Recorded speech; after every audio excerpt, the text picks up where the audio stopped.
Syederalun, pemerintah mengajukan nama Kepala Staf Angkatan Laut atau Kasal, Laksamana Yudo Margono sebagai calon tunggal Panglima TNI untuk menggantikan Jenderal Andika Perkasa yang segera memasuki masa pensiun.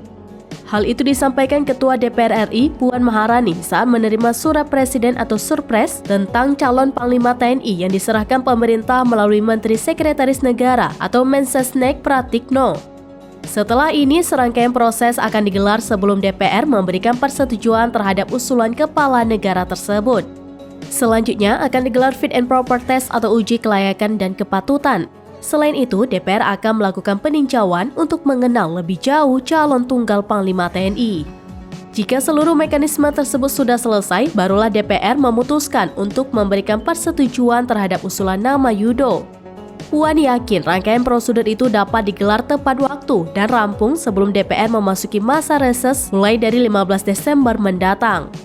Puan mengatakan usulan Jokowi terkait nama calon Panglima TNI pengganti Andika Perkasa merupakan hak prerogatif kepala negara.